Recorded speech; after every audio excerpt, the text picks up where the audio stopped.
그 비명이 제 귓가에 꽂히던 순간을 저는 평생 잊지 못할 겁니다. 2024년 10월 12일 토요일 오후 4시 저는 부대 정문 앞 버스 정류장에 서 있었어요. 1년을 준비한 면접을 위해서였죠. 12시 정각 버스만 타면 됐습니다. 1시간 반이면 강남 도착 여유 있게 면접장에 갈 수 있었어요. 하지만 그 순간 모텔 골목에서 비명이 들렸습니다. 교복 치마를 입은 여학생 하나. 3명의 남자에게 둘러싸여 울고 있었어요. 겁에 질린 얼굴, 떨리는 몸, 그리고 입술에서 흐르는 피. 선택의 순간이었습니다. 버스를 타면 면접 성공. 1년 준비의 결실. 안정된 미래. 하지만 버스를 놓치면 저 아이를 구할 수 있을지도 모릅니다. 그때 남자 한 명이 제게 다가왔어요. 아줌마가 뭔데 끼어들어! 가던 길이 나가! 남자의 목소리는 낮고 위협적이었어요. 담배 냄새가 풍겼고 목에는 문신이 있었죠. 조직폭력배. 한눈에 알 수 있었습니다. 하지만 저는 이미 주먹을 쥐고 있었어요. 707 특임대 10년 경력 헌병 격투술 특기자. 제가 배운 모든 것이 바로 이런 순간을 위한 거였습니다. 8초 후 3명의 남자는 바닥에 쓰러져 있었어요. 그리고 12시 정각 버스는 제 눈앞에서 떠나갔습니다. 1년 준비한 기회가 먼지와 함께 사라지는 순간이었죠. 대체 무슨 일이 있었던 걸까요? 제가 왜 이런 선택을 했을까요? 지금부터 그날의 이야기를 시작하겠습니다. 여기서 잠깐 무료로 할 수 있는 가장 큰 응원. 구독과 좋아요로 함께 해주세요. 지난 영상에서 따뜻한 댓글 달아주신 이마련님, 정말 감사합니다. 남겨주신 한마디 한마디가 정말 큰 힘이 되었답니다. 저는 부대 정문을 나서며 깊게 숨을 들이마셨습니다. 차가운 가을 바람이 얼굴을 스쳤어요. 외출증을 목에 걸고 사복으로 갈아입은 제 모습이 거울에 비쳤죠. 민간인처럼 보였지만 제 안에는 여전히 군인이 살아 있었습니다. 강지우 병장, 23시까지 복귀. 알았지? 네, 중대장님. 헌병대 중대장님께 경례를 올리고 정문을 빠져나왔어요. 18시간의 자유. 짧지만 소중한 시간이었습니다. 부대 앞 거리는 주말이라 그런지 북적였어요. 치킨집에서는 기름 냄새가 풍겼고 노래방에서는 음악 소리가 새어나왔죠. 저는 버스 정류장으로 걸어갔습니다. 시내로 나가서 오랜만에 영화나 한 편 보려고요. 그때였어요. 모텔 골목 쪽에서 무언가 깨지는 소리가 들렸습니다. 유리병이 바닥에 떨어지는 소리. 그리고 이어진 여자의 비명. 놓으세요. 싫다고요. 제 발이 본능적으로 그쪽으로 향했어요. 골목 입구에 섰을 때 제 눈에 들어온 광경은 이랬습니다. 교복 치마를 입은 여학생 하나가 3명의 남자에게 둘러싸여 있었어요. 여학생은 겁에 질려 울고 있었고 남자들은 그녀의 팔을 잡아 끌고 있었죠. 심장이 빠르게 뛰기 시작했습니다. 헌병 훈련이 자동으로 작동했어요. 적 분석. 3명. 첫 번째 남자 40대 중반, 180cm, 90kg, 리더로 보임. 두 번째 30대 초반, 체격 보통, 오른손잡이. 세 번째 30대 후반, 왼쪽 다리 절뚝거림, 부상 경력 있음. 0.5초 만에 계산이 끝났어요. 저기요. 제 목소리는 생각보다 차갑게 나왔습니다. 세 남자가 일제히 고개를 돌렸어요. 뭐야 너? 리더로 보이는 남자가 담배를 입에 문 채 비웃었습니다. 목에 문신이 있었어요. 조직폭력배.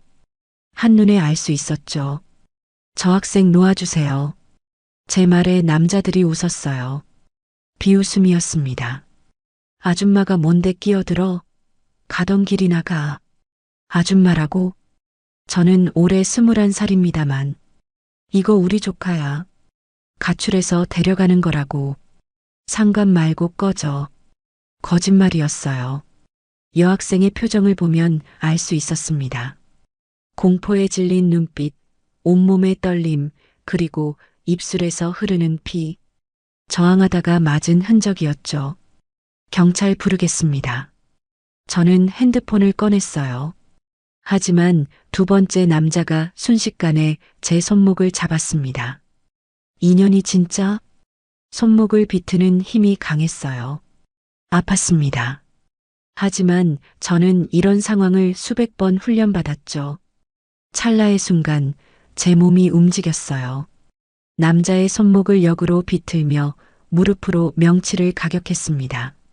정확한 급소 타격. 헌병 격투술 제일식. 남자는 신음도 제대로 내지 못하고 무릎을 꿇었어요. 1초. 세 번째 남자가 뒤에서 달려들었습니다. 하지만 저는 이미 알고 있었어요. 왼쪽 다리가 약점. 제 오른발이 그의 정강이를 정확히 걸어냈죠. 남자가 앞으로 쏠리는 순간 어깨로 밀어냈습니다. 바닥에 낮아빠졌어요. 2초. 리더가 허리춤에 손을 넣었습니다. 뭔가를 꺼내려는 동작. 흉기일 가능성 80%. 저는 더 생각하지 않았어요. 전력으로 달려가 발차기를 날렸습니다. 헌병 격투술 제7식. 그의 턱을 정확히 가격했죠. 퍽! 둔탁한 소리와 함께 리더가 벽에 부딪혔습니다.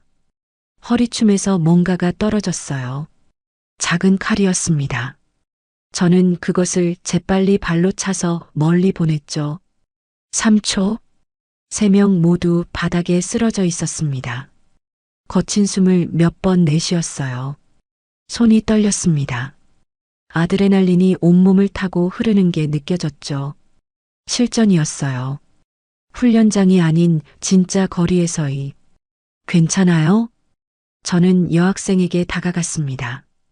그녀는 벽에 기댄 채 주저앉아 울고 있었어요. 언니. 목소리가 떨렸습니다. 겨우 17쯤 되어 보였어요. 제 동생 나이였죠. 이름이 뭐예요? 이서연이요. 서연이라는 학생은 온몸이 떨리고 있었습니다. 저는 제 외투를 벗어 그녀의 어깨에 걸쳐줬어요. 이제 괜찮아요. 제가 지켜줄게요. 그때 리더가 일어나려 했습니다. 코에서 피가 흐르고 있었지만 눈빛만은 살아있었어요. 넌 끝났어. 우리가 누군지 알아? 제가 대답하기도 전에 골목 안쪽에서 또 다른 남자가 나타났습니다. 50대로 보이는 건장한 체격의 남자. 명품 재킷을 입고 있었고 손가락에는 금반지가 여러 개 끼워져 있었죠. 뭐야, 이 난리가? 야, 너희 또 실수했어? 그 남자가 쓰러진 세 명을 내려다보며 혀를 찼습니다. 그리고 저를 봤어요. 아가씨, 군인이구만. 외출증 목에 걸고 다니네. 어떻게 알았을까요? 제 목에 걸린 외출증. 민간인 옷을 입었지만 외출증은 그대로였던 거죠. 멍청했어요. 신분이 노출됐습니다. 군인이 민간일에 왜 끼어들어? 관할도 아니잖아. 남자의 목소리는 낮았지만 위협적이었어요. 조직의 보스. 직감적으로 알 수 있었습니다. 범죄를 목격했습니다. 당연히 개입할 수 있죠. 범죄? 이건 가정 문제야. 애가 가출해서 데려가는 거라고. 그렇지, 서연아? 남자가 서연을 쳐다봤어요. 서연의 얼굴이 새하얗게 질렸습니다. 온몸이 더 심하게 떨리기 시작했죠. 네. 거짓말을 하고 있었어요. 강요당하고 있는 거였습니다. 거짓말하지 마세요. 저 학생 입술에서 피나고 있잖아요. 폭행 혐의로 신고하겠습니다. 저는 핸드폰을 다시 꺼냈어요. 111을 누르려는 순간 보스가 한 발짝 다가왔습니다. 아가씨, 부대 이름이 뭐지? 사단 헌병대? 거기 중대장 내가 아는데. 전화 한 통이면 내 외출 취소야. 협박이었어요. 하지만 저는 이미 110일을 눌렀습니다. 20분 후 경찰이 도착했어요. 조직원 3명은 현행범으로 체포됐지만 보스는 우연히 지나가다가 본 것뿐이라며 빠져나갔습니다. 서연은 제가 경찰서까지 동행했어요. 경찰서 조사실에서 저는 사건 경위를 상세히 진술했습니다. 서연도 옆방에서 조사받고 있었죠.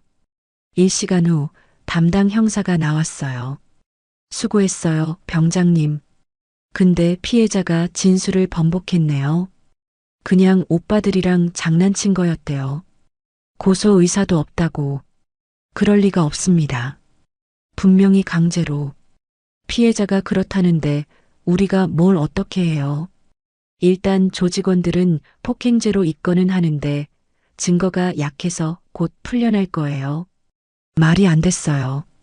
하지만 형사의 표정에서 알 수 있었습니다. 더 이상 할 말이 없다는 걸. 저는 조사실 밖에서 서연을 기다렸습니다. 30분 후 그녀가 나왔어요. 얼굴이 더 창백해져 있었죠. 서연아. 언니 미안해요. 그녀의 목소리는 떨렸습니다. 저 그냥 조용히 지내고 싶어요. 언니도 부대 복귀하세요. 괜찮아요. 괜찮을 리가 없었어요. 하지만 저는 더 이상 물을 수 없었습니다. 서연은 경찰서를 빠져나갔어요. 저는 그녀의 뒷모습을 지켜봤죠. 그때였습니다. 경찰서 밖에서 검은색 승합차가 멈춰섰어요. 차 안에서 남자 둘이 내렸습니다. 아까 그 조직원들이었죠. 풀려난 거예요. 그들이 서연에게 다가갔습니다. 빨리 타. 서연이 고개를 숙인 채 차에 탔어요. 차 문이 닫혔고 승합차는 경찰서 앞에서 당당히 떠났습니다. 저는 그 광경을 멍하니 바라봤어요. 구했다고 생각했는데, 지켰다고 생각했는데, 결국 아무것도 바뀌지 않았습니다. 밤 11시 저는 부대로 복귀했어요. 중대장님께 복귀 신고를 하고 내무반으로 돌아왔습니다. 침대에 누웠지만 잠이 오지 않았어요. 서연의 얼굴이 떠올랐습니다. 겁에 질린 눈빛, 떨리는 목소리, 그리고 차에 타던 그 순간의 무기력한 뒷모습. 왜 진술을 번복했을까? 협박받았을 거예요. 아니면 가족이 위협받았거나. 조직이 그렇게 큰가? 경찰도 제대로 처벌하지 못하는 걸 보면 뭔가 뒤가 있는 것 같았습니다. 창 밖을 봤어요. 달이 떠 있었죠. 침대 위에서 저는 주먹을 쥐었습니다. 이대로 끝낼 수 없어. 하지만 저는 군인이었어요. 민간 사건에 개입할 권한도 시간도 없었죠. 헌병의 임무는 부대를 지키는 것, 정문을 지키는 것, 그렇게 스스로를 다독이려 했습니다. 하지만 가슴 한편이 무거웠어요. 정문 밖에서 울고 있는 저 아이를 지키는 건 대체 누구의... 강지우 병장, 정신 차려. 지금 내 임무가 뭐야? 중대장님의 목소리가 귓가에 울렸습니다. 하지만 저는 이미 알고 있었어요. 제가 해야 할 일이 무엇인지, 설령 그것이 군법을 어기는 일이라 해도. 10월 13일 일요일 새벽 6시 기상 나팔 소리에 눈을 떴습니다. 3시간밖에 못 잤어요. 머릿속이 무겁고 눈꺼풀이 천근만근이었죠. 내무반 침대에서 일어나 세면장으로 향했습니다. 차가운 물로 얼굴을 씻었어요. 거울에 비친 제 얼굴은 피곤해 보였습니다. 눈 밑에 다크서클이 내려앉아 있었죠. 서연이는 지금 어디 있을까? 세수하는 내내 그 생각뿐이었어요. 강병장, 괜찮아? 얼굴이 안 좋은데. 응, 괜찮아. 그냥 좀 못 잤어. 같은 반 후임이 걱정스럽게 물었지만 저는 대충 대답하고 말았습니다. 조례를 마치고 아침 식사를 했어요. 밥이 목으로 넘어가지 않았습니다. 숟가락을 들었다 놓기를 반복하며 저는 계속 어젯밤 그 장면을 떠올렸죠. 검은색 승합차에 타던 서연의 뒷모습. 고개를 숙인 채 차에 들어가던 그 순간. 문이 닫히던 소리. 내가 뭘 한 거지? 구했다고 생각했는데 결국 아무것도 바뀌지 않았어요. 아니, 오히려 더 나빠졌을지도 몰랐습니다. 조직은 이제 서연이 경찰에 신고했다는 걸 알고 있었으니까요. 오전 9시 헌병 근무 교대 시간이었습니다. 저는 군복을 단정히 입고 헌병 완장을 팔에 찼어요. 붉은색 완장. MP라는 글씨가 선명했죠. 이 완장은 권위의 상징이었습니다. 부대를 지키는 헌병의 증표. 정문 초소로 향했어요. 전임자와 교대를 하고 초소 안에 섰습니다. 철문 너머로 민간인 세상이 보였어요. 지나가는 차량들, 걸어가는 사람들, 그리고 저 멀리 보이는 모텔 골목. 저 골목 어딘가에 서연이가 있을까? 초소 안은 좁았습니다. 1.5평 남짓. 작은 의자 하나와 근무일지만 놓여 있었죠. 저는 의자에 앉아 철문을 바라봤어요. 차량 한 대가 들어왔습니다. 신분증 확인, 차량 하부 점검 통과. 다음 차량, 확인, 점검 통과. 기계적으로 반복되는 업무였어요. 하지만 머릿속은 계속 다른 생각으로 가득했습니다. 경찰에 다시 신고하면 어떻게 될까? 어제 형사가 한 말이 떠올랐어요. 피해자가 진술 번복했는데 우리가 뭘 어떻게 해요? 증거가 없으면 소용없었습니다. 증거를 찾으면 되지 않을까? 하지만 어떻게요? 저는 군인이에요. 민간 세계를 돌아다니며 조사할 권한도 시간도 없었죠. 오전 11시 중대장님이 정문 순찰을 나오셨습니다. 강지우 병장, 근무 상태 양호한가? 네, 중대장님. 경례를 올렸어요. 중대장님은 제 얼굴을 잠깐 보시더니 고개를 끄덕이셨습니다. 어제 외출 중에 무슨 일 있었다며? 민간인 폭행 사건에 개입했다고. 네, 잘했어. 헌병이라면 당연히 그래야지. 하지만 중대장님이 말을 멈추셨어요. 그리고 낮은 목소리로 말씀하셨죠. 선 넘지 마. 우리 관할은 부대 아니야. 밖에서 무슨 일이 벌어지든 그건 경찰 몫이야. 알겠나? 알겠습니다. 대답은 했지만 가슴이 답답했어요. 중대장님은 제 어깨를 한번 두드리시고 가셨습니다. 오후 3시 근무 교대까지 3시간 남았을 때였어요. 정문 앞 도로에 검은색 승합차 한 대가 천천히 지나갔습니다. 어제 봤던 바로 그 차였어요. 번호판까지 똑같았죠. 심장이 쿵 내려앉았습니다.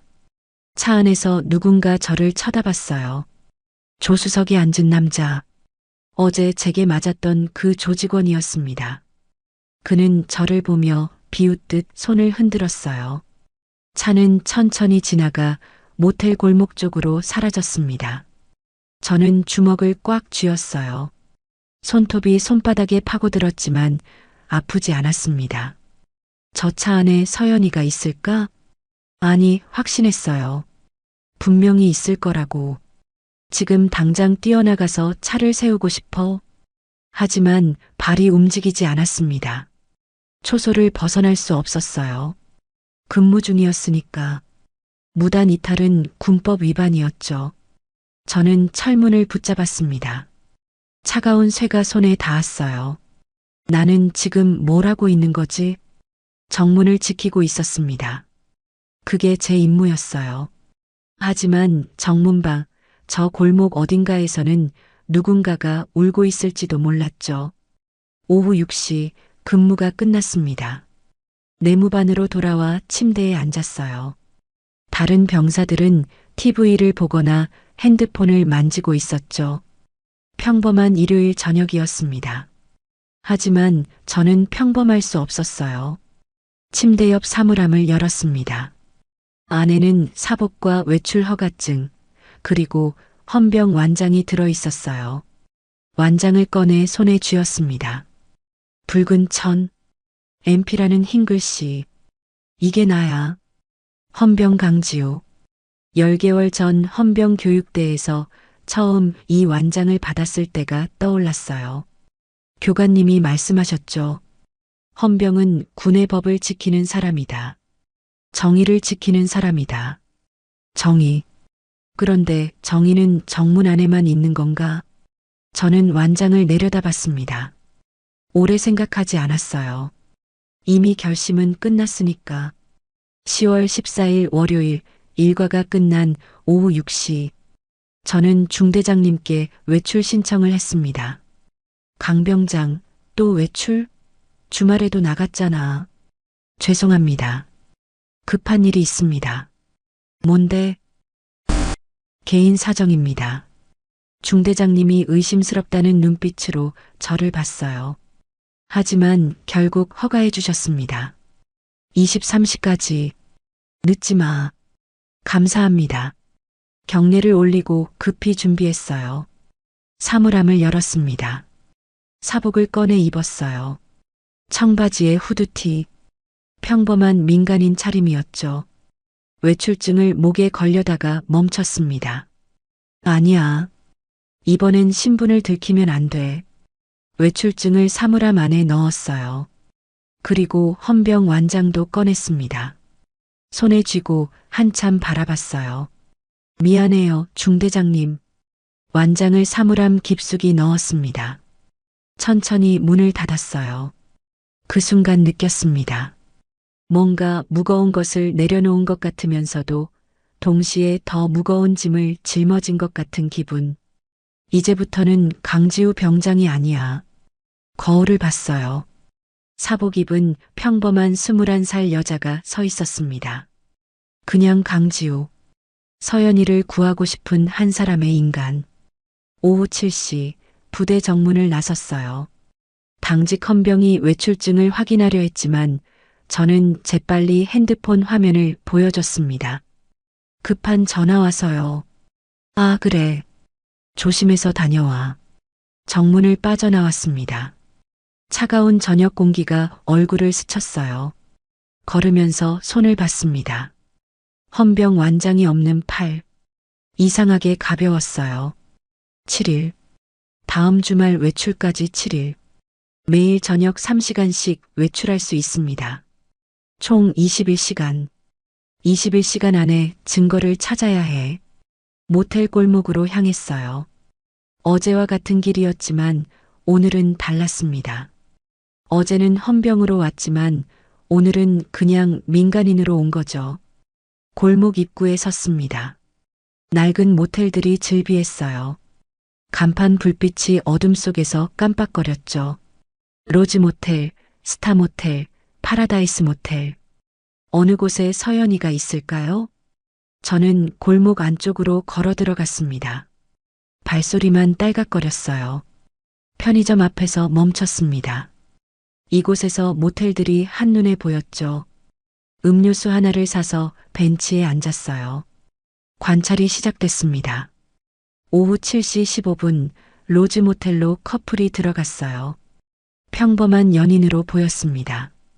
오후 7시 30분 스타 모텔에서 중년 남자가 나왔어요. 급한 걸음으로 차에 탔죠. 오후 7시 45분 파라다이스 모텔 3층 창문에 불이 켜졌습니다. 커튼이 쳐져 있어서 안은 보이지 않았어요. 저 안에 있을까? 확신할 수 없었습니다. 오후 8시 검은색 승합차가 골목 안으로 들어왔어요. 심장이 뛰기 시작했습니다. 어제 그 차 번호판까지 확인했어요. 54고 3847 맞았습니다. 차가 파라다이스 모텔 앞에 멈췄어요. 차에서 남자 둘이 내렸습니다. 어제 봤던 조직원들이었죠. 그들은 모텔 뒷문으로 들어갔습니다. 저는 자리에서 일어났어요. 천천히 모텔 쪽으로 걸어갔습니다. 조심해야 해. 들키면 안 돼. 뒷골목으로 돌아가 모텔 뒤쪽을 확인했어요. 비상계단이 보였습니다. 3층까지 연결돼 있었죠. 내일 다시 와야겠어. 오늘은 일단 위치만 파악했습니다. 더 가까이 가면 위험할 것 같았어요. 편의점으로 돌아와 다시 앉았습니다. 시계를 봤어요. 오후 8시 30분. 부대 복귀까지 2시간 30분 남았습니다. 그때 핸드폰이 울렸어요. 중대장님이었습니다. 강병장, 어디야? 시내에 있습니다. 일찍 들어와. 내일 새벽 긴급 훈련 있어. 알겠습니다. 전화를 끊었어요. 한숨이 나왔습니다. 시간이 부족해. 하지만 포기할 수 없었습니다. 저는 모텔을 다시 한번 바라봤어요. 3층 창문. 커튼 사이로 희미한 불빛이 새어나오고 있었습니다. 서연아, 조금만 기다려. 반드시 구할게. 혼잣말을 하고 일어섰어요. 부대로 돌아가야 했습니다. 하지만 내일 또 올 겁니다. 모레도, 그 다음 날도. 7일간, 21시간. 증거를 찾을 때까지. 밤 10시 30분 부대 정문을 통과했습니다. 사물함을 열었어요. 안에 놓인 헌병 완장이 보였습니다. 손을 뻗었다가 멈췄어요. 아직은 아니야. 완장을 만지지 않고 사물함을 닫았습니다. 침대에 누웠어요. 천장을 바라봤죠. 헌병의 임무는 부대를 지키는 것. 중대장님의 말이 떠올랐습니다. 하지만 저는 이제 알았어요. 진짜 헌병은 정의를 지키는 거야. 정문 안이든 밖이든. 눈을 감았습니다. 내일부터 진짜 전쟁이 시작될 겁니다. 막사밖에 전쟁이. 야, 조용히 해. 울면 또 맞는다고 했잖아. 벽 너머에서 들려온 남자의 목소리에 저는 온몸이 얼어붙었습니다. 그리고 이어진 여자아이의 흐느낌. 안에 몇 명이나 있는 거지? 1일차 -10월 15일 화요일. 오후 6시 30분 저는 다시 모텔 골목에 섰습니다.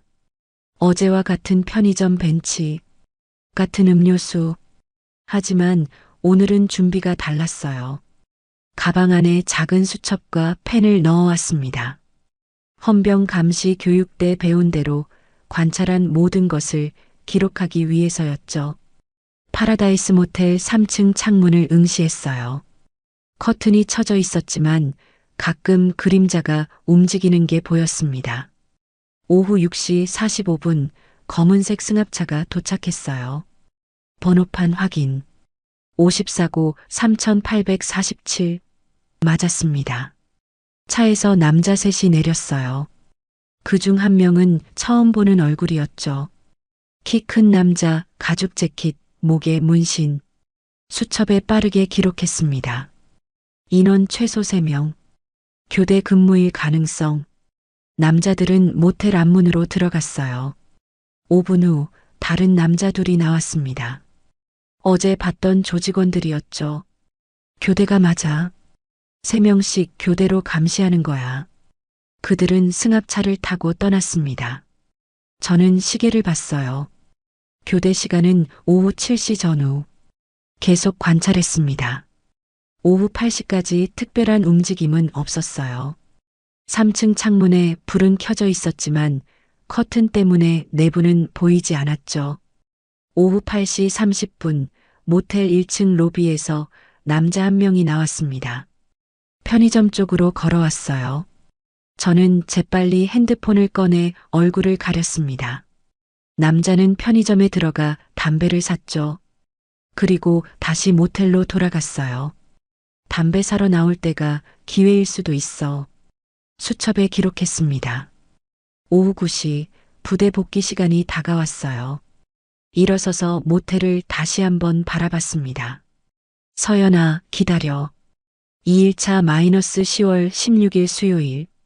오늘은 조금 일찍 나왔어요. 오후 6시 정각. 어제와 다른 자리에 앉았습니다. 편의점 벤치 대신 모텔 골목 입구 쪽 버스 정류장. 여기서는 모텔 뒷문이 보였어요. 헌병 감시 교육 때 배운 원칙. 같은 자리에 계속 있으면 들킨다. 위치를 바꿔가며 관찰하라. 오후 6시 30분 배달 오토바이가 모텔 앞에 멈췄습니다. 치킨 배달이었어요. 배달원이 3층으로 올라갔죠. 치킨을 시켜 먹는다? 감시자들 식사인가 아니면 5분 후 배달원이 내려왔어요. 저는 그를 따라가 물었습니다. 저기요, 혹시 3층에 누가 사는지 아세요? 아, 거기요? 남자들 여럿이 사는 것 같던데요.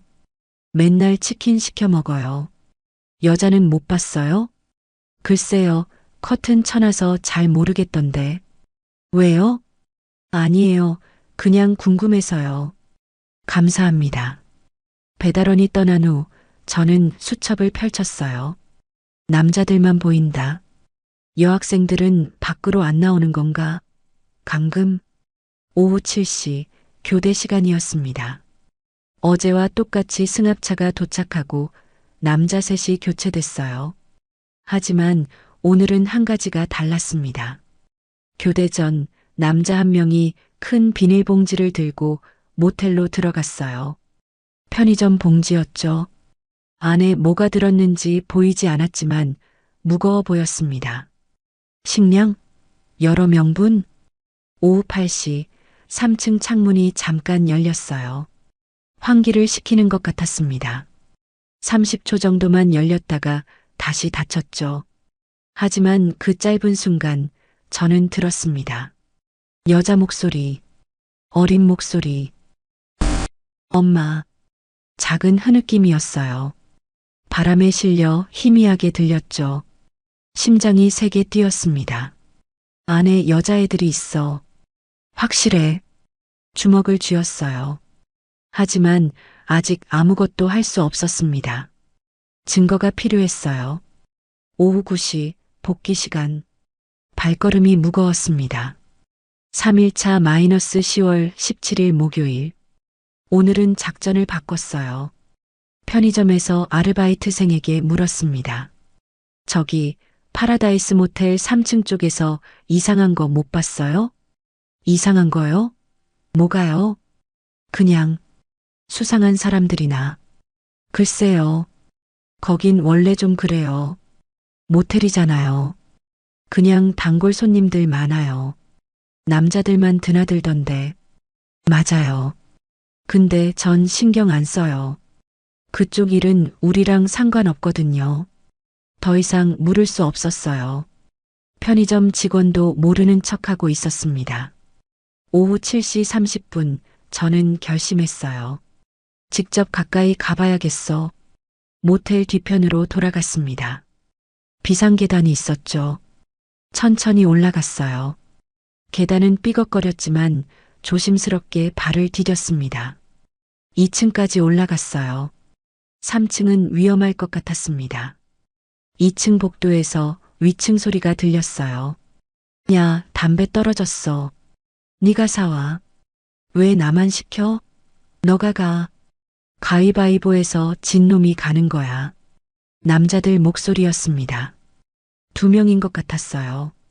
잠시 후 발소리가 들렸습니다. 누군가 계단을 내려오고 있었죠. 저는 재빨리 2층 복도 구석에 숨었어요. 청소도구함 뒤에 몸을 숨겼습니다. 남자 한 명이 계단을 내려갔어요. 편의점 가는 거였죠. 지금이야. 저는 3층으로 올라갔습니다. 심장이 미친 듯이 뛰었어요. 3층 복도는 좁았습니다. 방이 3개 있었고 맨 끝 방문에서 불빛이 새어나왔어요. 303호. 조심스럽게 다가갔습니다. 문틈으로 귀를 기울였죠. 안에서 목소리가 들렸어요. 야, 조용히 해. 울면 또 맞는다고 했잖아. 남자 목소리. 그리고 여자아이의 흐느낌. 흑, 흑. 온몸에 소름이 돋았습니다. 그때 계단에서 발소리가 들렸어요. 담배 사러 갔던 남자가 돌아오는 거였습니다. 저는 재빨리 계단 반대편으로 몸을 숨겼어요. 비상구 표시판 뒤에 쪼그리고 앉았죠. 남자가 올라왔습니다. 303호 문을 열고 들어갔어요. 담배 샀다. 너도 하나 펴. 문이 닫혔습니다. 저는 천천히 일어났어요. 다리가 후들후들 떨렸죠. 지금 본 게 맞아. 안에 여자애들이 갇혀 있어. 하지만 몇 명인지는 알 수 없었습니다. 조심스럽게 1층으로 내려왔어요. 밖으로 나오자 차가운 바람이 얼굴을 때렸습니다. 손이 떨렸어요. 수첩을 꺼내 기록했습니다. 303호. 감금 확인. 최소 1명 이상. 추가 관찰 필요. 4일차 -10월 18일 금요일. 오늘은 비가 왔습니다. 우산을 쓰고 모텔 골목에 섰어요. 비 오는 날은 관찰하기 좋았습니다. 사람들이 우산에 가려서 제 얼굴을 잘 못 보거든요. 오후 7시 교대 시간. 하지만 오늘은 승합차가 오지 않았어요. 대신 다른 차가 왔습니다. 흰색 소나타. 차에서 남자 한 명이 내렸어요. 40대로 보였습니다. 정장을 입고 있었죠. 새로운 인물. 그는 모텔 3층으로 올라갔어요. 10분 후 다시 내려왔습니다. 서류 봉투를 들고 있었죠. 뭘 주고받은 거지? 남자는 차를 타고 떠났어요. 저는 차 번호를 외웠습니다. 12호 7890. 수첩에 기록했어요. 오후 8시 저는 다시 비상계단으로 갔습니다. 이번엔 3층 창문 밖까지 갔어요. 비상계단 난간에서 몸을 숨기고 303호 창문을 관찰했죠. 커튼 사이로 희미하게 방 안이 보였습니다. 그리고 저는 봤어요. 침대 2개. 각 침대에 여자아이들이 앉아 있었습니다. 교복을 입은 아이들이었어요. 몇 명인지 정확히는 보이지 않았지만 최소 4~5명은 되는 것 같았습니다. 한 아이가 창문 쪽을 봤어요. 서연이었습니다. 심장이 멎는 줄 알았어요. 서연은 창밖을 보며 눈물을 흘리고 있었습니다. 입술을 깨물며 소리 없이 울고 있었죠. 저는 핸드폰을 꺼냈어요. 조심스럽게 사진을 찍으려 했습니다. 하지만 그 순간 방문이 열렸어요. 남자가 들어오는 게 보였죠. 야자. 남자의 고함에 아이들이 후다닥 침대에 누웠습니다. 불이 꺼졌어요. 저는 더 이상 볼 수 없었습니다. 천천히 계단을 내려왔어요. 비에 흠뻑 젖어 있었지만 상관없었습니다. 확인했어. 서연이를 포함해서 여러 명이 갇혀 있어. 하지만 증거가 부족했어요. 사진을 못 찍었습니다. 5일차 -10월 19일 토요일. 오늘은 주말이라 외출 시간이 길었어요. 오후 2시부터 밤 11시까지. 저는 오후 3시부터 모텔 앞에 있었습니다. 다른 위치를 찾았어요. 모텔 맞은편 폐건물 옥상. 여기서는 303호 창문이 정면으로 보였습니다. 쌍안경을 가져왔어요. 부대 창고에서 몰래 빌려온 군용 쌍안경이었죠. 오후 4시 창문을 통해 방 안을 관찰했습니다. 아이들이 보였어요. 정확히 세었습니다. 1, 2, 3, 4, 5, 6. 6명. 모두 10대로 보이는 여학생들이었습니다. 침대에 앉아 있거나 구석에 웅크리고 있었어요. 한 아이는 무릎을 안고 흔들거리고 있었죠. 6명이나. 손이 떨렸습니다. 분노가 치밀어 올랐어요. 핸드폰을 꺼내 사진을 찍었습니다. 쌍안경 렌즈에 핸드폰을 대고 여러 장 찍었어요. 증거 확보. 오후 6시 남자 한 명이 방에 들어갔습니다. 손에 비닐봉지를 들고 있었어요. 아이들에게 뭔가를 던져줬습니다. 편의점 도시락 같았어요. 아이들이 바닥에서 그것을 집어먹기 시작했습니다. 동물 취급하는 거였어요. 저는 이를 악물었습니다. 반드시 구해낼 거야. 오후 8시까지 관찰을 계속했어요. 남자들의 교대 시간, 식사 시간, 감시 패턴, 모든 것을 수첩에 기록했습니다. 그리고 한 가지 더 발견했어요. 밤 10시쯤 남자들이 잠깐 방을 비웠습니다. 복도에서 담배를 피우는 것 같았어요. 10시에서 10시 10분 사이 감시가 느슨해진다. 이것도 기록했습니다. 6일차 마이너스 10월 20일 일요일. 오늘은 마지막 점검이었습니다. 지난 5일간 수집한 정보를 정리했어요. 위치 파라다이스 모텔 303호. 피해자 여학생 6명 이서연 포함. 가해자 최소 6명 3명씩 교대 근무. 교대 시간 오후 7시, 오전 7시 감시 취약 시간 밤 10시 10분 차량 검은색 승합차 54고 3847, 흰색 소나타 12여 7890. 증거 사진 37장. 충분했습니다. 이제 경찰에 신고할 수 있었어요. 하지만 한 가지 문제가 있었습니다. 일반 신고로는 안 돼. 제대로 된 경찰이 필요해. 저는 인터넷을 검색했어요. 청소년 성매매 전담 부서, 경찰청 여성 청소년과 거기 담당 형사 번호를 찾았습니다. 7일차 마이너스 10월 21일 월요일 오후 6시 저는 전화를 걸었어요. 여성 청소년과 김태준입니다. 안녕하세요. 제보가 있어서 전화드렸습니다. 어떤 제보인가요? 청소년 성매매 조직입니다. 피해자 6명이 감금돼 있습니다. 전화 너머로 키보드 치는 소리가 들렸어요. 위치가 어디죠? 파라다이스 모텔 303호입니다. 증거 사진도 있습니다. 사진이요? 어떻게 찍었죠? 직접 관찰했습니다. 5일 동안. 잠시 침묵이 흘렀어요. 지금 어디 계세요? 직접 만나서 얘기합시다. 안 됩니다. 저는 신분을 밝힐 수 없어요. 신분을? 일단 사진부터 보내드리겠습니다. 그리고 상세 정보도요. 저는 이메일로 모든 자료를 보냈습니다. 사진 37장, 관찰 일지, 차량 번호, 조직원 인상착에 받았습니다.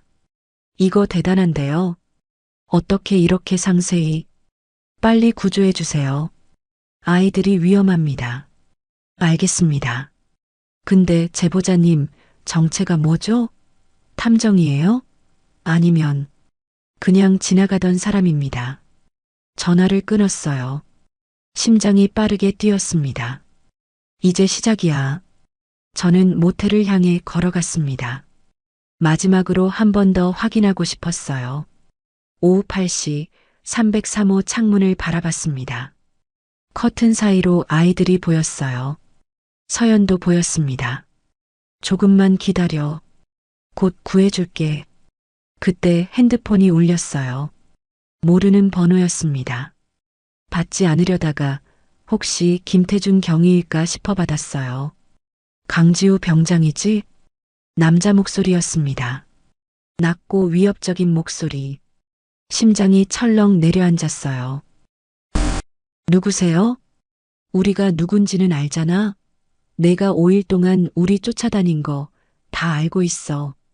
온몸이 얼어붙었습니다. 들켰어요. 군인 주제에 참견하지 말라고 했잖아. 이제 내 차례야. 전화가 끊어졌습니다. 저는 주변을 둘러봤어요. 어둠 속에서 누군가 저를 지켜보고 있었습니다. 10월 21일 월요일 밤 8시 10분. 전화가 끊긴 후 저는 그 자리에 얼어붙어 섰습니다. 들켰어. 주변을 둘러봤어요. 어둠 속에서 누군가 저를 지켜보고 있을 것 같았죠. 모텔 창문, 골목 입구, 주차된 차량들. 모든 게 의심스러웠습니다. 심장이 미친 듯이 뛰었어요. 어떻게 알았지? 내가 실수했나? 지난 7일을 돌이켜봤습니다. 너무 자주 같은 장소에 나타났을까요? 아니면 누군가 저를 미행했을까요? 핸드폰이 다시 울렸어요. 또 모르는 번호. 손이 떨렸지만 받았습니다. 무서우면 이제 그만둬. 군인이면 부대로 돌아가. 같은 목소리였어요. 조직원이 틀림없었습니다. 두렵지 않습니다. 거짓말이었어요. 정말 무서웠습니다.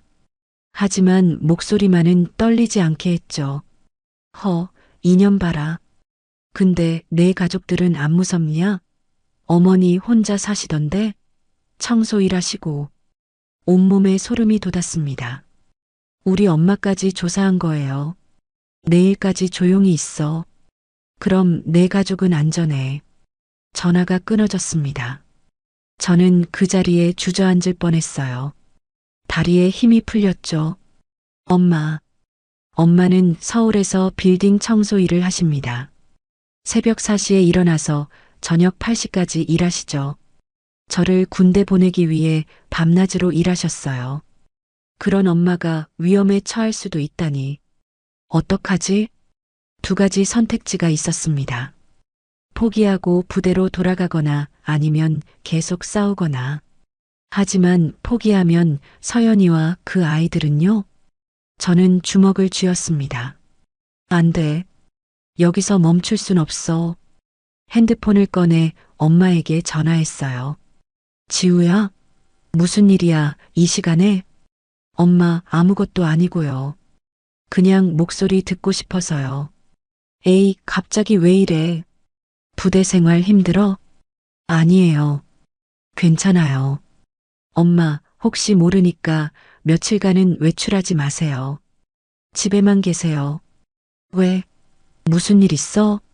아니에요. 그냥 독감 조심하시라고요. 요즘 유행이래요. 거짓말이었지만 다른 방법이 없었어요. 알았어. 우리 딸 걱정이 많네. 너나 조심해. 네, 엄마. 사랑해요. 전화를 끊고 저는 깊게 숨을 들이마셨습니다. 경찰에 도움을 요청해야 해. 김태준 경위에게 다시 전화를 걸었어요. 여성 청소년과 김태준입니다. 저 아까 제보했던 사람입니다. 아, 네. 자료 잘 받았습니다.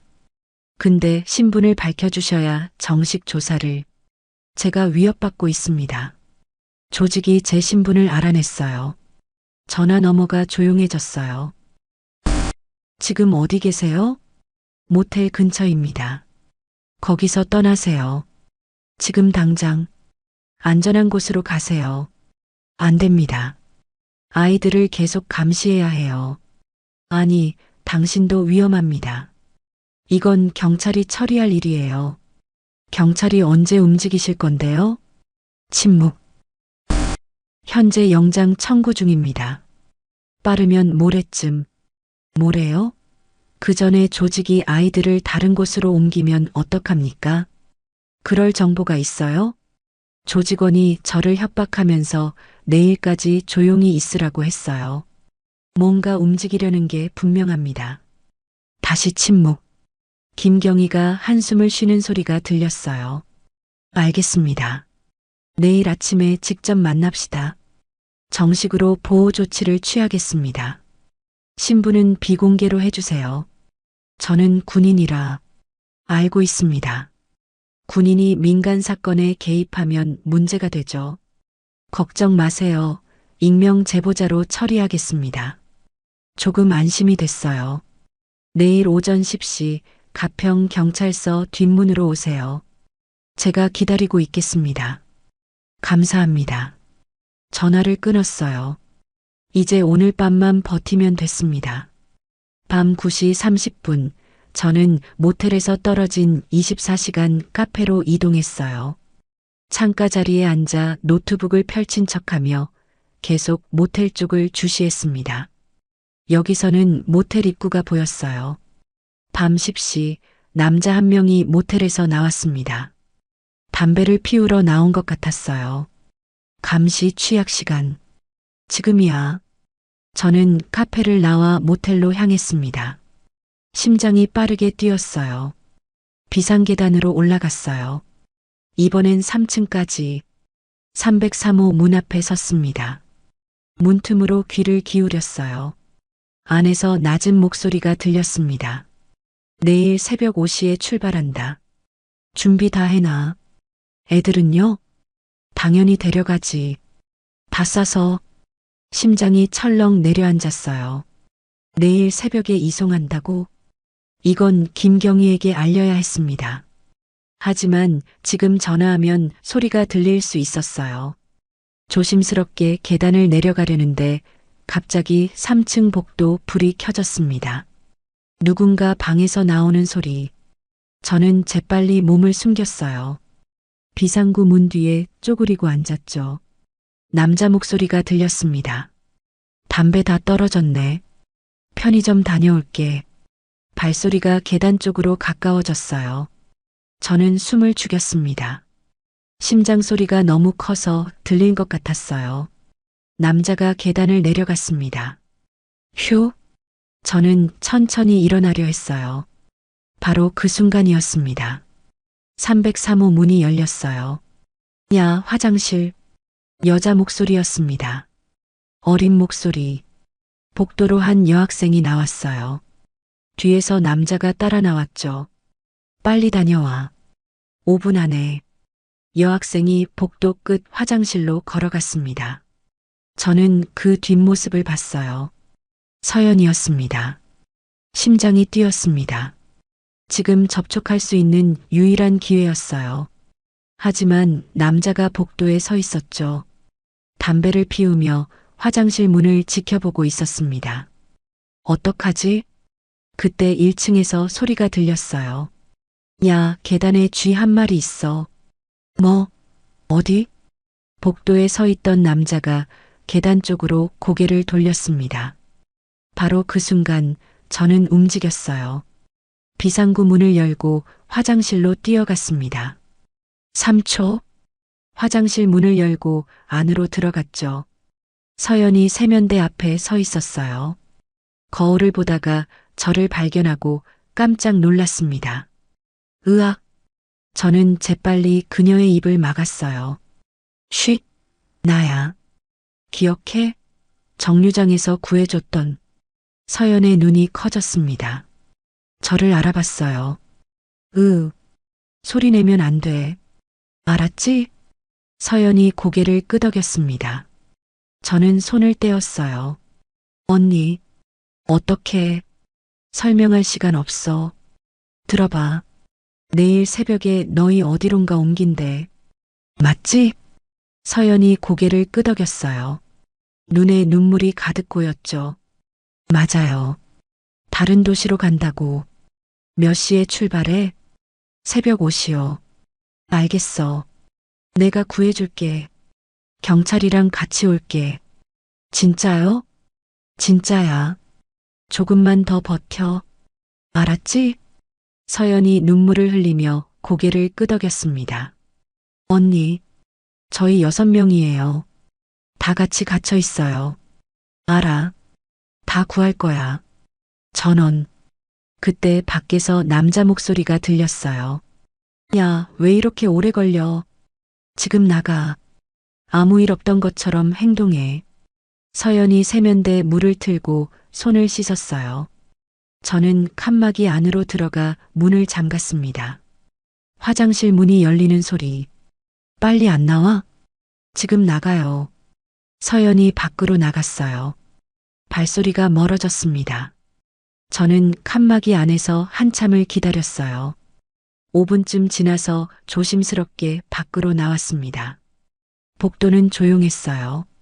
303호 문이 닫혀 있었죠. 비상계단으로 내려갔습니다. 1층 밖으로. 찬바람이 얼굴을 때렸어요. 손이 떨렸습니다. 하지만 이번엔 두려움 때문이 아니었어요. 확신 때문이었죠. 내일 새벽 5시 이송 씨도 증거를 확보했습니다. 밤 10시 50분 안전한 거리까지 온 후 김태준 경위에게 전화했어요. 왜요? 무슨 일 있어요? 내일 새벽 5시에 조직이 아이들을 이송합니다.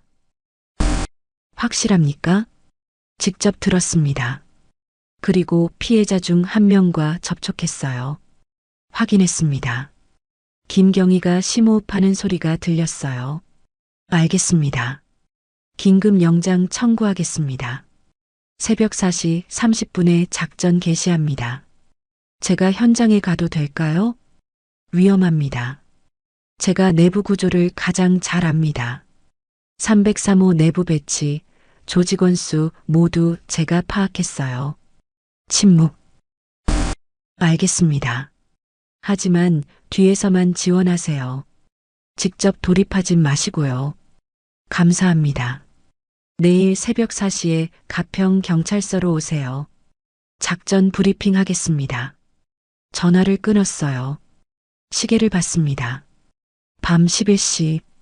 부대 복귀까지 정확히 0시간. 이미 늦었어. 무단 이탈이 될 겁니다. 군법 위반이죠. 하지만 선택의 여지가 없었어요. 저는 중대장님께 문자를 보냈습니다. 중대장님, 죄송합니다. 급한 일이 생겨 오늘 복귀하지 못합니다. 내일 아침 복귀하겠습니다. 처벌 감수하겠습니다. 마이너스 강지우 병장. 전송. 이제 돌아갈 수 없었습니다. 저는 24시간 카페로 돌아갔어요. 새벽까지 여기서 대기할 생각이었죠. 커피를 시켜놓고 창가에 앉았습니다. 모텔이 보이는 자리였어요. 시간이 천천히 흘렀습니다. 자정, 새벽 1시, 새벽 2시. 모텔에는 계속 불이 켜져 있었어요.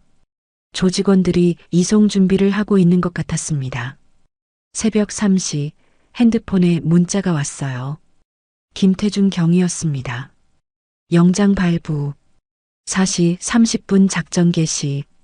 지금 경찰서로 오세요. 저는 자리에서 일어났어요. 손목 시계를 봤습니다. 새벽 3시 10분. 이제 시작이야. 커피를 다 마시고 카페를 나섰어요. 차가운 새벽 공기가 폐를 파고들었습니다. 하늘을 봤어요. 별이 총총히 떠 있었죠. 서연아, 조금만 더 기다려. 가평 경찰서를 향해 걸었습니다. 마지막 전쟁이 시작될 시간이었어요. 10월 22일 화요일 새벽 3시 40분. 가평 경찰서 뒷문에 도착했을 때 김태준 경위가 기다리고 있었습니다. 30대 중반, 피곤한 얼굴이었지만 눈빛만은 날카로웠죠. 제보자님이시죠? 안으로 들어오세요. 지하 작전실로 들어갔어요. 경찰관 10명이 방탄조끼를 입고 모여 있었고 벽면에는 파라다이스 모텔 도면이 그려져 있었습니다. 이분이 제보자입니다. 경찰관들이 저를 쳐다봤어요. 한 명이 물었습니다. 군인이시죠? 외출증이. 저는 깜짝 놀라 목을 만졌어요. 외출증을 사물함에 뒀다고 생각했는데 목에 걸고 나왔던 겁니다. 김경희가 끼어들었어요. 신분 보호가 필요한 제보자입니다.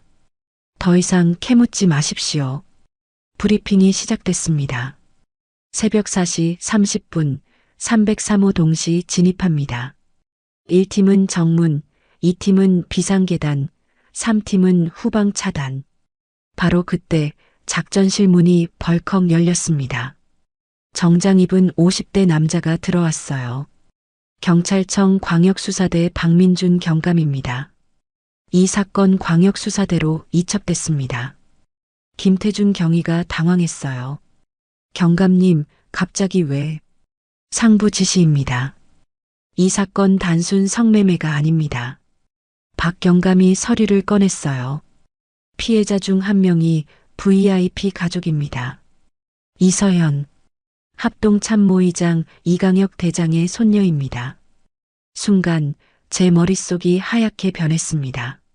합참의장, 대한민국 군 최고 위층? 그 사람의 손녀를 제가 구하려던 거예요. 다리에 힘이 풀렸습니다. 3개월 전 실종됐습니다. 경찰이 못 찾은 걸 제보자가 일주일 만에 찾았어요. 경감이 저를 봤어요. 대단합니다. 칭찬이었지만 부담감만 밀려왔어요.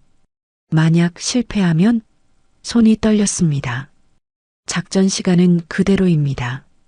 하지만 기동대 10명 추가 투입합니다. 박 경감이 물었어요. 제보자님, 조직원 수와 무기는? 현재 3명입니다. 칼을 본 적 있습니다. 총기는 확인 못했습니다. 알겠습니다. 각자 준비하십시오. 새벽 4시 20분 작전실을 나섰을 때 복도에 한 남자가 서 있었어요. 군복 어깨에 별이 4개. 합동참모의장 이강혁이었습니다. 심장이 멎는 줄 알았어요. 당신이 제보자입니까? 네, 합참의장님. 자세를 바로 하고 경례를 올렸어요. 편하게 하십시오. 제 손녀를 찾아주셔서 감사합니다. 당연한 일을 했을 뿐입니다. 경찰도 3개월간 못 찾은 걸 일주일 만에 찾았습니다. 무슨 부대십니까? 제24보병사단 헌병대입니다. 하지만 무단 이탈 상태입니다. 의장님의 눈빛이 변했어요. 손녀를 구하기 위해 무단 이탈까지 했단 말입니까? 네.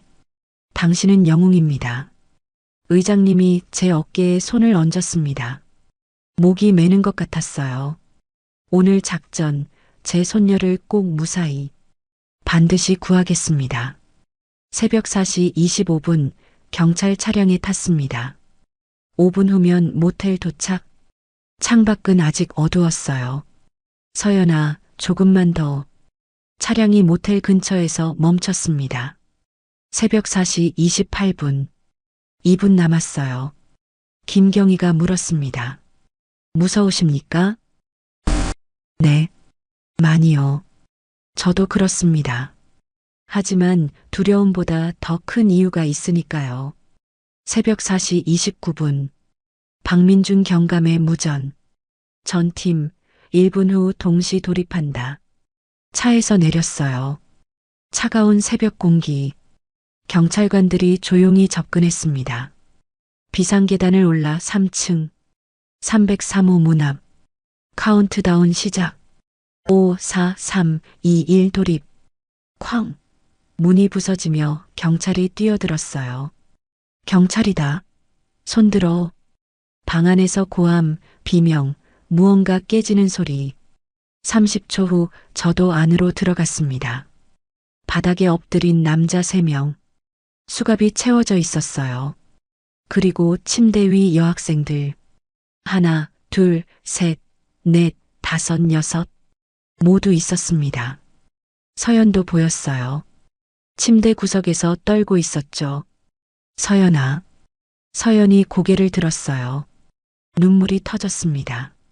언니, 언니. 서연이 제 품에 안겼어요. 온몸이 떨리고 있었습니다. 이제 괜찮아. 다 끝났어. 다른 아이들도 울기 시작했어요. 저는 서연의 등을 쓰다듬었습니다. 구했어. 드디어. 무전기에서 박 경감의 목소리. 작전 성공. 피해자 전원 구조. 용의자 3명 체포. 새벽 5시 30분 아이들은 구급차에 실렸습니다. 서연도 함께. 구급차에 타기 전 서연이 말했어요. 언니 정말 고마워요. 천만에. 이제 괜찮을 거야. 구급차가 사이렌을 울리며 떠났습니다. 뒤에서 이강혁 합참의장이 다가왔어요. 손녀를 구해줘서 감사합니다. 당연한 일 했을 뿐입니다. 이름이 뭡니까? 강지우 병장입니다.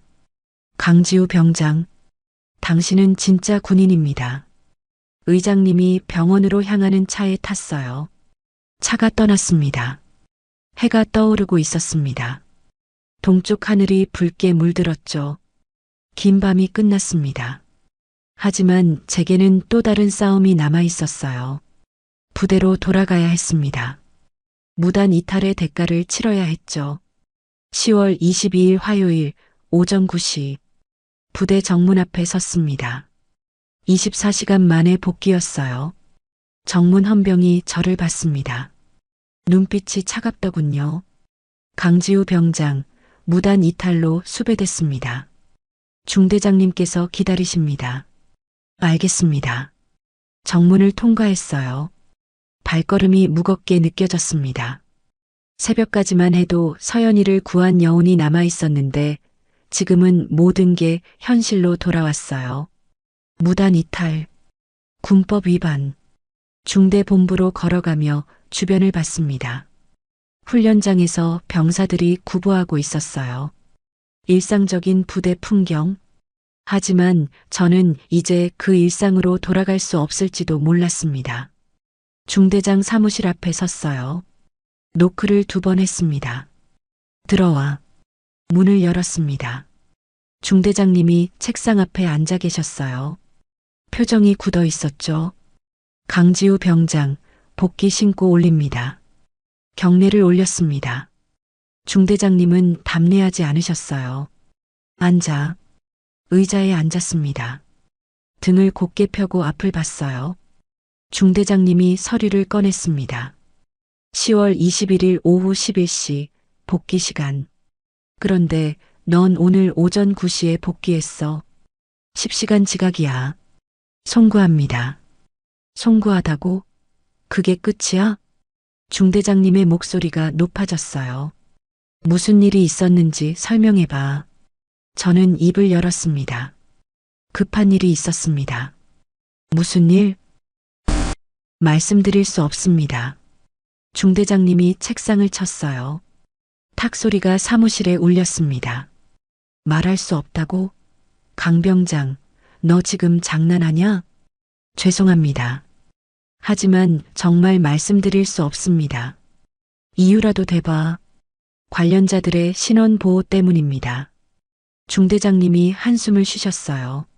너 무슨 사건에 연루된 거지? 아닙니다. 그럼 뭐야? 여자친구? 가족? 뭔데 부대를 이렇게 무시해? 저는 대답할 수 없었어요. 서연이와 조직 이야기를 할 수 없었습니다. 아직 수사가 진행 중이고 합참의장 가족이 연루된 민감한 사건이었으니까요. 대답 안 해? 좋아. 그럼 징계 절차 들어간다. 중대장님이 다른 서류를 꺼냈어요. 무단 이탈 10시간. 군사법 제15조 위반. 영창 30일 또는 강등. 영창 30일. 예상했던 결과였지만 실제로 들으니 가슴이 무거워졌어요. 감수하겠습니다. 감수하겠다고? 너 지금 나한테 화내는 거 아니지? 아닙니다. 제가 잘못했습니다. 잘못했으면 이유라도 말해야지. 중대장님이 일어나셨어요. 책상을 돌아 제 앞에 서셨습니다. 강지우, 너 헌병 때 들어올 때 뭐라고 했어? 정의를 지키고 싶다고 했잖아. 그런데 지금 이게 뭐야? 부대 규율을 어기고 중대장 믿음을 저버리고. 목소리가 떨렸어요. 실망한 게 아니라 걱정하시는 거였습니다. 무슨 일인지 말해봐. 내가 도와줄 수 있을지도 몰라. 저는 고개를 들어 중대장님을 봤어요. 중대장님, 죄송하지만 정말 말씀드릴 수 없습니다. 하지만 한 가지는 말씀드릴 수 있어요. 뭔데? 저는 옳은 일을 했습니다. 후회하지 않습니다. 중대장님이 한참 저를 바라보셨어요. 그리고 한숨을 쉬며 자리로 돌아가셨습니다. 알겠어. 대대장님께 보고하겠다. 영창 갈 준비해. 네, 중대장님. 오후 2시 내무반으로 돌아왔습니다. 후임들이 저를 봤어요. 수군거리는 소리가 들렸죠. 강병장 무단 이탈했대. 영창 간대. 뭔 일 있었대? 저는 아무 말하지 않고 사물함으로 갔습니다. 사물함을 열었어요. 안에 헌병 완장이 그대로 있었습니다. 완장을 꺼내 손에 쥐었어요. 일주일 전 이것을 내려놓고 나갔었죠. 이제 다시 이걸 찰 수 있을까? 영창에 가면 계급장을 떼야 합니다. 헌병 완장도 반납해야 하죠. 핸드폰이 울렸어요. 모르는 번호였습니다. 받지 않으려다가 혹시 싶어 받았어요. 강지우 병장님이십니까? 여자 목소리였어요. 네, 그런데요. 합참의장실 비서실입니다. 의장님께서 병장님과 통화하고 싶어 하십니다. 심장이 쿵 내려앉았어요. 잠시만 기다려 주십시오. 전화가 넘어갔습니다. 그리고 익숙한 목소리. 강지우 병장. 네, 합참의장님. 자세를 바로 했어요. 전화 통화인데도 본능적으로 차려 자세를 취했습니다. 부대 복귀했다고 들었습니다. 네, 복귀했습니다. 징계 받는다고요? 네. 무단 이탈 때문에? 그렇습니다. 잠시 침묵이 흘렀어요. 내 손녀를 구하느라 그런 건데 저의 선택이었습니다. 의장님께서 신경 쓰실 일이 아닙니다. 아니요. 내가 신경 써야 할 일입니다. 의장님의 목소리가 단호해졌어요. 오늘 오후 5시에 제24사단 사단장과 통화하겠습니다. 의장님, 괜찮습니다. 제가 감수하겠습니다. 아니요. 당신은 처벌받을 사람이 아니라 표창받을 사람입니다. 전화가 끊어졌어요. 저는 핸드폰을 내려다봤습니다. 손이 떨렸어요. 합참의장이 직접 개입한다고? 오후 5시 중대장님이 저를 다시 부르셨습니다. 사무실로 갔어요. 중대장님 표정이 묘했습니다. 당황한 듯 하면서도 놀란 표정이었죠. 강지우 병장. 네, 중대장님. 방금 사단장님께 전화 왔어. 네. 합동참모의장실에서 사단장님께 직접 전화했대. 너에 대한 얘기였어. 중대장님이 저를 똑바로 봤어요. 너 도대체 뭘 한 거야? 죄송합니다. 말씀드릴 수 없습니다. 합참의장이 직접 전화할 정도의 일을 했으면서 말 못해? 중대장님이 한숨을 쉬셨어요. 좋아. 어쨌든 징계는 보류됐어. 그리고 중대장님이 서류를 건네셨습니다. 이거 읽어봐. 받아서 읽었어요. 합참의장실 공문이었습니다. 제24보병사단 헌병대 강지우 병장은 민간인 범죄 예방에 기여한 공로로 국방부 장관 표창을 추천함. 눈을 의심했어요. 징계가 아니라 표창이라고? 다음 주에 서울 국방부로 가야 한대. 표창식이 있어. 저는 그냥 뭐 옳은 일 했다며? 중대장님이 미소를 지으셨어요. 처음 보는 표정이었습니다. 강 병장, 미안하다. 내가 뭘 했는지 모르고 혼냈어. 아닙니다. 중대장님은 당연히 하셔야 할 일을 하셨습니다. 그래도 미안해. 그리고 자랑스럽다. 목이 메었어요. 중대장님의 그 한마디가 가슴에 와닿았습니다. 저녁 8시 내무반 침대에 누웠습니다. 오늘 하루가 마치 꿈 같았어요. 절망에서 희망으로, 추락에서 비상으로. 핸드폰에 문자가 왔습니다. 김태준 경위였어요. 강 병장님, 조직원 전원 구속됐습니다. 피해자들 모두 가족에게 돌아갔어요. 정말 감사합니다. 그리고 또 다른 문자. 서연이었습니다. 언니, 오늘 할아버지 만났어요. 언니 얘기 많이 했어요. 할아버지가 언니한테 꼭 감사하다고 전하래요. 저도 정말 고마워요. 언니 덕분에 살았어요. 눈가가 뜨거워졌어요. 모든 게 끝났습니다. 서연이도 다른 아이들도 모두 무사했어요. 창 밖을 봤습니다. 별이 떠 있었죠. 헌병 완장이 사물함 안에서 빛나고 있었어요.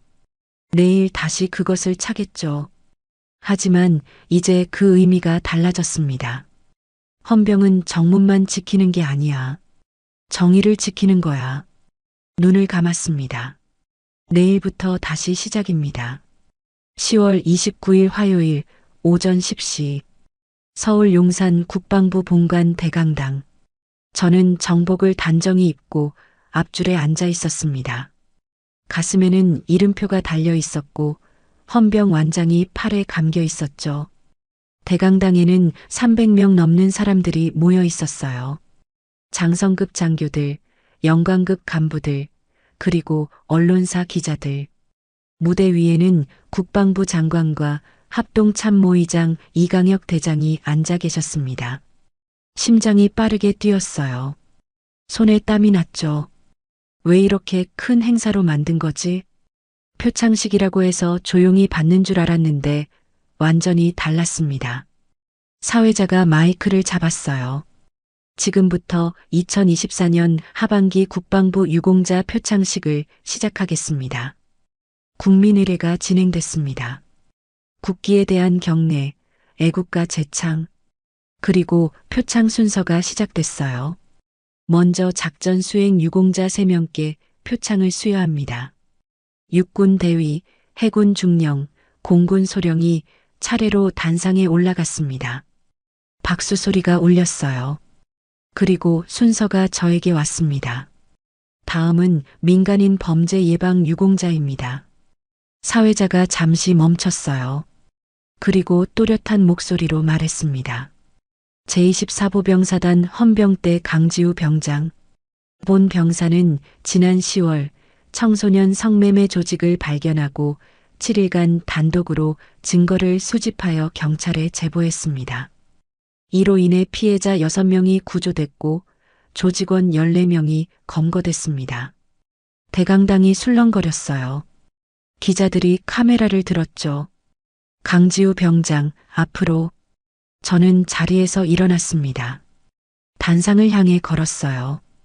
발소리만 대강당에 울렸습니다. 계단을 올라 무대에 섰어요. 국방부 장관님이 표창장을 들고 계셨습니다. 강지우 병장, 대한민국을 지키는 진정한 군인의 모습을 보여줘서 고맙습니다. 장관님이 표창장을 건네셨어요. 두 손으로 받았습니다. 제24보병사단 헌병대 강지우 병장은 민간인 범죄 예방에 기여한 공로로 국방부 장관 표창을 수여함. 박수가 터져 나왔습니다. 대강당 전체가 박수로 가득 찼어요. 저는 경례를 올렸습니다. 그때 합동참모의장 이강혁 대장이 일어나셨어요. 저에게 다가오셔서 악수를 청하셨습니다. 고맙습니다, 강병장. 송구합니다, 의장님. 악수를 나눴어요. 단단하고 따뜻한 악수였습니다.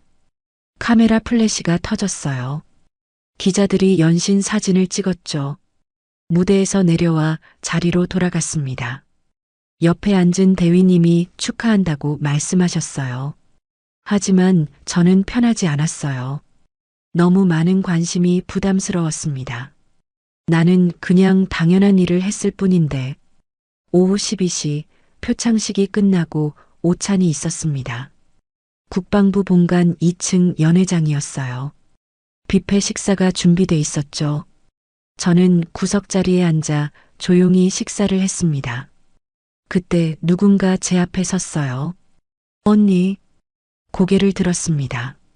서연이었어요. 깔끔한 교복을 입고 있었고 얼굴에는 생기가 돌았습니다. 일주일 전 그 창백한 얼굴이 아니었어요. 서연아. 저는 자리에서 벌떡 일어났습니다. 서연이 달려와 제 손을 잡았어요. 언니, 진짜 고마워요. 언니 아니었으면 저 지금. 말을 잇지 못하고 눈물을 흘렸습니다. 울지 마. 이제 다 괜찮아. 네. 저 이제 학교 복학했어요. 상담 치료도 받고 있고요. 잘했어. 잘하고 있어. 뒤에서 이강혁 합참의장이 다가오셨습니다. 손녀가 매일 병장님 얘기를 합니다. 과찬이십니다. 의장님이 서연의 어깨에 손을 얹으셨어요. 이 아이가 다시 웃을 수 있게 해주셔서 감사합니다. 당연한 일을 했을 뿐입니다. 의장님이 저를 식당 밖으로 이끄셨어요. 복도로 나왔습니다. 강병장, 할 이야기가 있습니다. 말씀하십시오. 국방부에서 새로운 조직을 만들고 있습니다. 민간보안자문단이라고. 민간보안자문단이요? 군 주변의 범죄를 예방하고 감시하는 조직입니다. 군 출신 전문가들로 구성되죠. 의장님이 저를 똑바로 봤어요. 당신 같은 사람이 필요합니다. 심장이 쿵 내려앉았어요. 저는 아직 현역입니다. 전역 후 제한입니다. 전역이 언제죠? 6개월 후입니다. 좋습니다. 6개월 후 이 조직의 첫 팀원으로 와주길 바랍니다. 의장님, 저는 그럴 만한 사람이. 아니요. 당신은 충분합니다. 7일 만에 조직을 와해시켰어요. 경찰도 못한 일을. 의장님이 명함을 건네셨어요. 생각해보고 연락하십시오. 압박은 아닙니다. 하지만 당신의 능력이 필요합니다. 명함을 받았습니다. 손이 떨렸어요. 오후 3시 국방부를 나섰습니다. 정문 앞에서 서연이 기다리고 있었어요. 언니, 같이 사진 찍어요. 응, 그래. 서연이 핸드폰을 꺼냈어요. 셀카를 찍었습니다. 사진 속 서연은 환하게 웃고 있었어요. 저도 미소를 짓고 있었죠. 언니, 나중에 꼭 다시 만나요. 그래. 꼭 만나자. 서연이 할아버지 차에 탔습니다. 차가 떠났어요. 저는 그 모습을 지켜봤습니다. 손에 든 명함을 내려다봤어요. 민간보안자문단. 새로운 길이었습니다. 하지만 확신이 서지 않았어요. 핸드폰이 울렸어요. 김태준 경위였습니다. 강병장님, 축하드립니다. 뉴스 봤어요. 감사합니다, 경위님. 그리고 한 가지 더 알려드릴 게 있어요. 조직 수사 확대됐습니다. 확대요? 네. 조직원들 진술로 군 납품 비리까지 드러났어요. 부대 주변 용역 사업 관련해서요. 심장이 빨라졌어요. 군 간부 3명도 연루됐습니다. 지금 국방부 감찰 들어갔어요. 대단하네요. 병장님 덕분입니다. 병장님이 시작을 만들어줬어요. 전화를 끊었어요. 작은 정의 하나가 더 큰 정의로 번져가고 있었습니다. 저녁 7시 부대로 복귀했습니다. 중대장님이 기다리고 계셨어요. 수고했어, 강병장. 감사합니다. 언론에 나온 거 봤어. 자랑스럽더라. 중대장님이 제 어깨를 두드리셨어요. 근데 6개월 후 전역이지? 네. 이후 계획은? 잠시 망설이다가 대답했어요. 아직 모르겠습니다. 하지만 제가 필요한 곳에서 일하고 싶습니다. 중대장님이 미소를 지으셨어요. 그래. 내 길을 찾아. 내무반으로 돌아왔습니다. 후임들이 축하한다며 박수를 쳤어요. 침대에 누웠습니다. 천장을 바라봤어요. 명함이 주머니에서 만져졌습니다. 민간보안자문단. 6개월의 시간. 그 안에 답을 찾아야 했습니다. 하지만 한 가지는 확실했어요. 다시는 부정을 외면하지 않겠다는 것. 눈을 감았습니다. 내일도 헌병 완장을 차고 정문에 서겠죠. 하지만 이제 그 완장의 의미를 알았습니다. 정의를 지키는 것. 그것이 진짜 헌병이라는 걸. 2025년 4월 22일 화요일 오전 10시 제24보병사단 사단장실. 저는 정복을 단정히 입고 사단장님 앞에 섰습니다. 가슴의 계급장은 하사였어요. 지난 6개월간 특진했던 겁니다. 강지우 하사, 전역을 축하합니다. 사단장님이 전역증을 건네셨어요. 두 손으로 받았습니다. 빨간 표지의 전역증. 제24보병사단 헌병대 강지우 하사는 복무 기간을 마치고 전역함. 손이 떨렸어요. 1년 전 입대할 때가 떠올랐습니다. 정의를 지키고 싶다던 그때의 다짐. 그리고 가평 모텔 앞 골목에서 서연이를 만났던 그날. 모든 게 어제 같았어요. 민간에서도 좋은 일 하길 바랍니다. 감사합니다, 사단장님. 경례를 올렸어요. 마지막 경례였습니다. 사단장실을 나와 복도를 걸었어요. 벽에 걸린 부대 휘장들이 보였습니다. 익숙한 풍경. 하지만 이제 작별할 풍경이었죠. 중대로 갔습니다. 중대장님이 기다리고 계셨어요. 강하사, 아니, 이제 강지우 씨라고 불러야겠네. 어색하네요. 나도 그래. 그동안 고생했어. 중대장님이 악수를 청하셨어요. 단단한 악수였습니다. 민간 보안자문단 간다며? 네. 다음 주부터 출근합니다. 잘 어울릴 거야. 넌 정의감이 강하니까. 감사합니다. 내무반으로 마지막 인사를 하러 갔어요. 후임들이 도열해 있었습니다.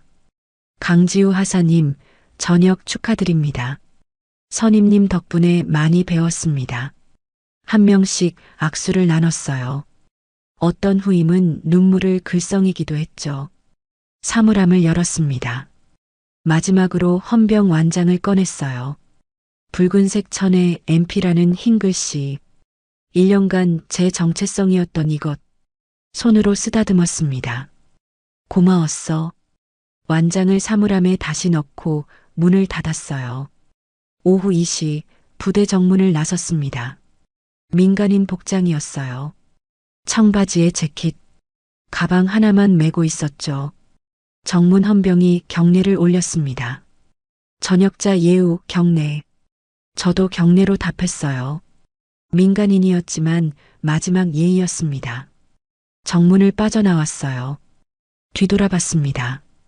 철조망 너머로 부대가 보였어요. 훈련장, 막사, 그리고 제가 무수히 섰던 그 정문. 안녕. 발걸음을 돌렸습니다. 버스 정류장으로 걸어갔어요. 1년 전 이 길을 걸으며 면접을 생각했었죠. 그리고 서연이를 만났습니다. 정류장에 섰을 때 익숙한 목소리가 들렸어요. 언니. 고개를 돌렸습니다. 서연이가 서 있었어요. 키가 더 커 보였고 머리도 길어졌습니다. 하지만 무엇보다 달라진 건 눈빛이었어요. 6개월 전 그 겁에 질린 눈빛이 아니라 생기 넘치는 눈빛이었죠. 서연아, 어떻게 여기를? 할아버지가 알려주셨어요. 언니 오늘 전역한다고. 서연이 꽃다발을 건넸어요. 저녁 축하해요, 언니. 고마워. 꽃다발을 받았습니다. 향기가 좋았어요. 언니, 전 요즘 잘 지내요. 학교도 다니고 상담도 계속 받고 있어요. 잘하고 있네. 다 언니 덕분이에요. 언니 아니었으면 저 지금. 이제 그 얘긴 하지 말자. 앞으로만 보는 거야. 서연이 고개를 끄덕였어요. 언니는 이제 뭐 하세요? 국방부 민간 보안 자문단에 들어가. 멋있다. 역시 언니다워요. 서연이 핸드폰을 꺼냈어요. 사진 한 장만 찍어요. 6개월 전에도 찍었잖아요. 그때랑 비교하고 싶어요. 그래. 서연과 셀카를 찍었습니다. 사진 속 우리는 환하게 웃고 있었어요. 버스가 왔습니다. 언니, 꼭 연락해요. 약속? 그래, 약속. 버스에 탔어요. 창가 자리에 앉아 손을 흔들었습니다. 서연도 손을 흔들었죠.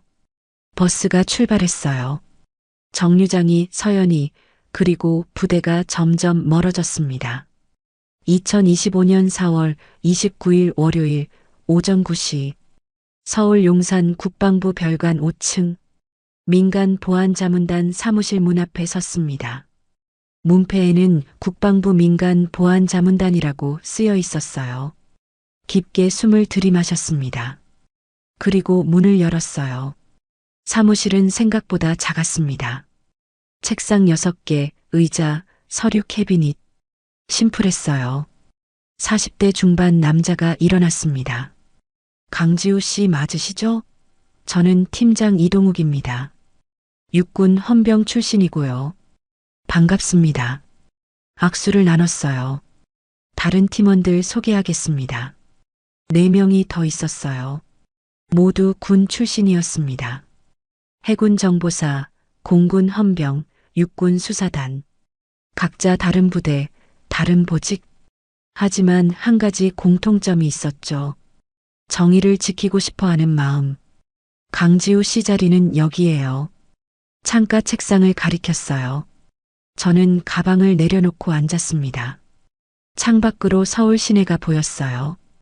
멀리 남산타워가 보였죠. 이동욱 팀장이 파일을 건넸어요. 이번 달 점검 대상입니다. 군 주변 용역 계약 10억 원. 투명성 검토하고 문제 있으면 보고서 작성하는 겁니다. 파일을 펼쳤어요. 계약서, 입찰 내역, 업체 정보. 생각보다 지루한 일이었습니다. 화려하지 않았죠. 하지만 괜찮았어요. 이 일이 필요하다는 걸 알았으니까요. 오늘은 첫날이니 천천히 적응하세요. 질문 있으면 언제든 물어보시고요. 감사합니다. 오후 내내 서류를 검토했습니다. 계약서 하나하나 꼼꼼히 봤어요. 어떤 계약서에서 이상한 점을 발견했습니다. 금액이 시세보다 20% 높았어요. 이건 확인해 봐야겠어. 메모를 했습니다. 오후 6시 퇴근 시간이었어요. 팀원들이 하나둘 자리를 떠났습니다. 저는 잠시 더 앉아 있었어요. 창밖을 봤습니다. 해가 지고 있었어요. 서울 하늘이 붉게 물들었죠. 1년 전 가평 정류장에서 버스를 놓쳤던 그날, 면접에 떨어질 줄 알았던 그 순간, 모든 게 끝인 줄 알았습니다. 하지만 그건 끝이 아니었어요. 시작이었죠. 책상 서랍을 열었어요. 안에 작은 액자를 넣어뒀습니다. 서연과 찍은 사진. 버스 정류장에서 찍은 그 사진. 사진 속 서연은 환하게 웃고 있었어요. 저도 미소 짓고 있었죠. 이 미소를 지키는 거야. 액자를 다시 넣고 서랍을 닫았어요. 일어나서 가방을 챙겼습니다. 사무실 불을 끄고 나왔어요. 복도를 걸으며 창밖을 봤습니다. 별이 하나둘 떠오르고 있었어요. 엘리베이터를 탔습니다. 1층으로 내려갔죠. 밖으로 나오자 차가운 봄바람이 얼굴을 스쳤어요. 깊게 숨을 들이마셨습니다. 이제 시작이야. 새로운 삶, 새로운 전쟁. 막사밖에 전쟁은 끝났지만 정의를 위한 싸움은 계속될 겁니다. 하지만 이제 저는 준비됐어요. 어떤 부정도, 어떤 불의도 외면하지 않을 겁니다. 헌병 완장은 벗었지만 제 안의 헌병은 여전히 살아있으니까요. 발걸음을 내디뎠습니다. 집으로 가는 길, 내일 다시 출근할 사무실, 그리고 제가 지켜야 할 정의들, 모든 게 기다리고 있었어요. 저는 미소를 지었습니다. 작지만 확실한 미소. 나는 준비됐어. 별빛 아래 저는 걸었습니다. 새로운 시작을 향해. 1년 후 민간 보안 자문단은 37건의 비리를 적발했습니다. 강지우는 그중 12건을 직접 조사했어요. 서연은 대학에 진학했고 사회복지학을 전공하기로 했습니다. 그녀는 언젠가 말했죠. 언니처럼 누군가를 구하는 사람이 되고 싶어요. 가평 모텔 앞 정류장은 여전히 그 자리에 있습니다. 하지만 이제 그곳을 지나는 사람들은 안전합니다. 누군가 지키고 있으니까요. 보이지 않는 곳에서. 오늘 이야기 어떠셨나요? 우연히 들은 한 번의 비명, 그 앞에서 우리는 두 가지 길을 마주합니다. 규정 뒤에 숨을 것인가, 아니면 떨리는 손으로라도 오른편에 설 것인가. 두려움은 사라지지 않습니다. 다만 더 큰 이유가 두려움을 이깁니다. 헌병의 임무는 정문을 지키는 것에서 끝나지 않습니다. 보이지 않는 곳의 약자를 지키는 순간 우리는 모두 헌병이 됩니다. 오늘 당신 앞에 작은 부정에 고개를 돌리지 마세요. 한 사람의 선택이 한 도시의 안전이 되고 한 아이의 내일이 됩니다. 정의는 멀리 있지 않습니다. 지금 여기 당신의 선택입니다. 지금까지 인생은 옆집 사연이었습니다. 감사합니다.